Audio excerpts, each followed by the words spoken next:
right, Celtics postgame live. Tom Giles, Eddie House. C's falling this one, 103-101. Had a chance to tie there at the end, miraculously, after Derek White hit that three off the Marcus Smart miss.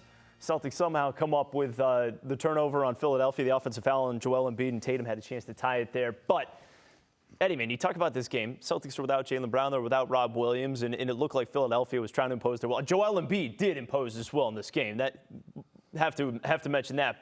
But I still thought the Celtics showed a lot of fight in this one and nearly pulled one off here in Philly. Yeah, and we got some calls there at the end that was favorable for us and had an opportunity. But, again, you hit it. Joel Embiid was a monster. We had no answer for him. Every time he touched the ball, it felt like it was going to go in. He had a mismatch, or he was getting fouled and going to the free throw line. He was knocking down his free throws.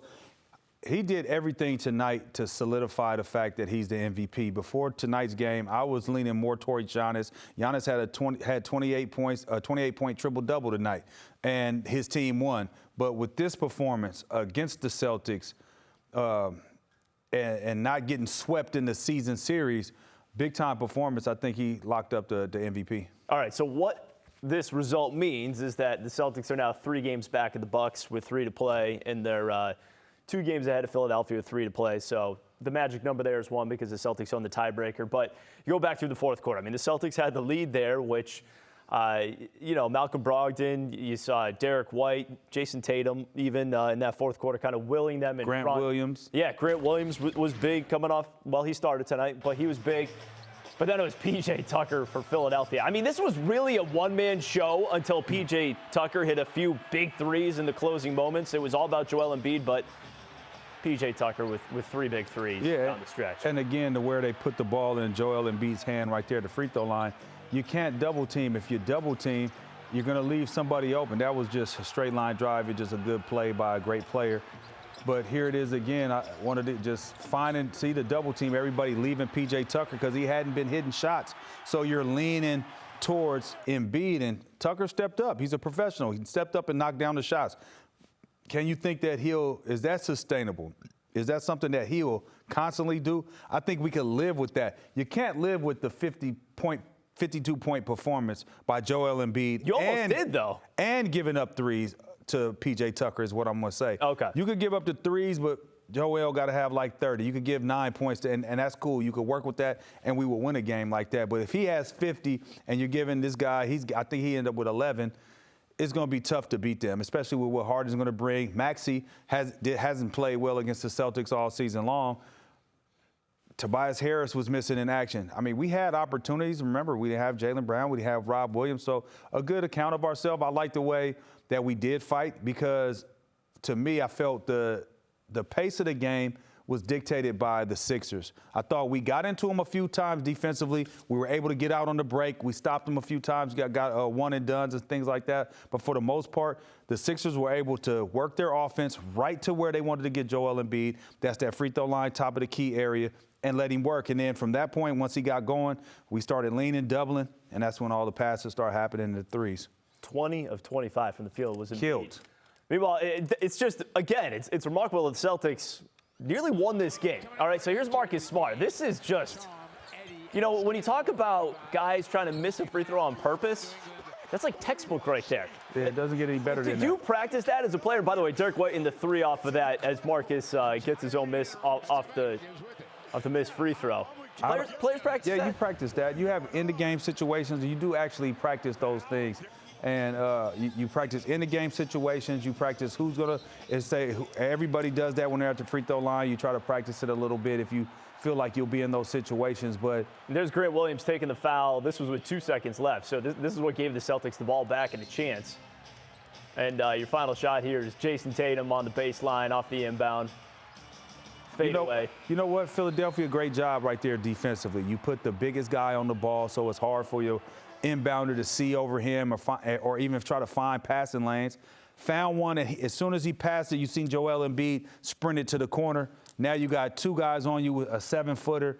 Tough shot. I mean, what can you do? You got to tip your cap to 76ers. They got the win, but impressive win to me. No. Joel Embiid, impressive performance. Hell yeah.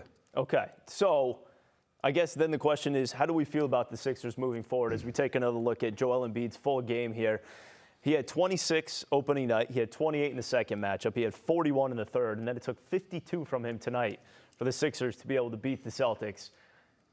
If you have to face him in a playoff series, can you live with him going off for 40 plus, even 50 points? Well, he had still 40. win a game? He had 41. We beat him. He did have 41. Yeah, we beat him. I think you could live with that, but 50 is different because now you're changing your defense. He's rocking and rolling. Nobody can stop him, so he's doing whatever he wants to. And then from that point, all eyes. You see how all eyes are on him? That's when back cuts happen. That's when flare screens happen. That's when relocation happens for open threes. And then there's nothing that you could really do. I mean, there was nothing that we could do. We couldn't stop him tonight. He came in on a mission. And when the greats come in with their mind made up on missions, I mean, I don't care what, you just hope they don't show up at the arena. That's really all we could have hoped for tonight, is that he didn't make it. I think Scal's joining us now. Scal, I'll just ask you about Joel Embiid as we continue to watch him make shot after shot because he made 20 field goals tonight. What did you think of his performance? And do you think, how do you think he needs to perform for the Sixers to be able to beat the Celtics in a playoff series? So let's just first give him all the credit in the world. There's nothing you could do about guys going isolation from the free throw line. He had 50. The Sixers scored 103 points. The Celtics can't score 101 points and expect to beat anybody. I don't care if it's the Sixers. I don't care if it's the Hawks. I don't care who it is. You have to score more points if you're going to win. You can't be playing a playoff game around 101. But as far as the Embiid thing, I don't know what you could do in that situation. And I'm not even sure if the Sixers would have won this game if P.J. Tucker didn't go 3 for 3 in that fourth quarter. Those were huge, huge, huge shots. So, a lot of things to unfold here. But I guarantee you when Joe Mazzulla has his press conference, he's not talking about, man, we got to do something about Embiid. He's killing us. Yes, he was. But I think you will take 103 from the Sixers any day of the week. So, Scott, let me ask you then, big picture. How should you feel if you're the Celtics about tonight's result as it pertains to the possibility of facing the Sixers, a few weeks from now in the second round of the playoffs? I mean, the Celtics won the first 3 games of the regular season. Obviously, Philadelphia takes this one. But I didn't think it was a bad showing by the Celtics at all. No, I mean, I think they're fine. I think it's one of those games where, you tip your hat to the star. Okay, Embiid did what he did. Now you move to the Jaylen Brown's going to be out there. I think you'll see Rob Williams out there. So the Celtics still got things on the bench just sitting there waiting to go out there and play. So I'm not disappointed if I'm the Celtics. I'm just saying, if you're going to beat the Sixers, you got to play faster. You got to play with more pace. 101 is just not going to get it done. Hey, Scal, you know why the pace wasn't there, though? Because we constantly was taking the ball out the net. Joel Embiid wasn't missing. And so it's hard to play fast when somebody's constantly putting in the basket. I thought we had spurts where we did play fast. We got some deflections, we got some steals, we got out in the open court, and we made it happen. The one thing is that I'm not sure, I don't believe that with 52 out of 103 points, that ain't sustainable to me. I don't believe that he'll have I agree with that. Another performance like that. Even when we gave up 41 to him, we were still able to win the basketball game. So I think that, again, it's one of those nights, man. He had it rocking and rolling. He had his mind set up that he was going to go out there and ball out, right? He's trying to win the MVP, and that was a statement it wasn't a statement against the Celtics. Right. That was more of a statement to the NBA and to the voters saying, hey, guys, check this out. You see what I just did? Because Giannis had a 28-point triple-double. And believe you me, people are looking at that like, oh, back-to-back triple-doubles for Giannis. Giannis is out here playing good, the best team in the league. How can we not give it to him? Well, that's how you can't give it to him. You go out there and force their hand, and Joel Embiid is going to be the MVP of the National Basketball Association. Yeah. And also, 100%. He just got stamped tonight. That's what you saw. And also, remember, he did that scoring title battle. That's also a thing for him. So, there was a lot at stake, and Embiid delivered. All right. So Embiid comes up with 52 points, 13 rebounds on the night. Let's take a look at the DraftKings Sportsbook. Celtics, by the way, were 4-point underdogs in this one. So I'm sure there were some people watching at home when Marcus Smart missed that free throw, kicked it out to Derek White when they were down 5.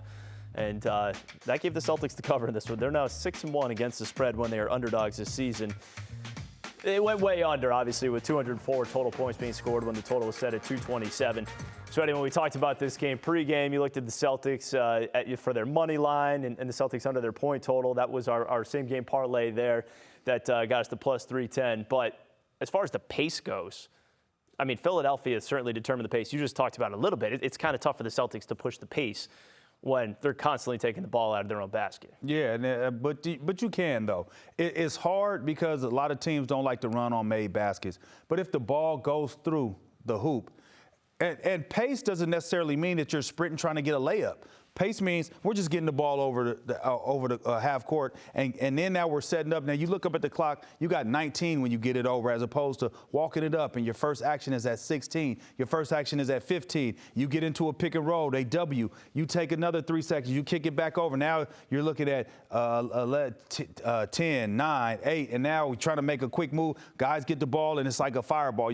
I got to get it out because of the clock. So sometimes you can push it. It just it's a mindset. And it's something that has to be told, like, hey, guys, regardless, make or miss, let's get that ball and get running. And it's hard to sustain that for 48 minutes of a basketball game, but you could pick and choose your spots to do that, especially in a game like this when you could see Philly was really dictating the ball. They walk the ball up the court. They get into that slow pick and roll. They hit Embiid. Embiid gets to the top of the key and goes ISO.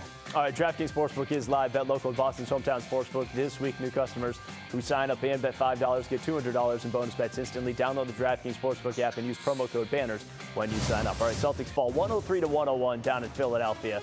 So the Sixers take the 4th game of this regular season series, which the Celtics did win 3-1, and they're now 54-25 on the year. Philadelphia 52-27. We got plenty more coming up here on Celtics Postgame Live. Quick break, and we're right back.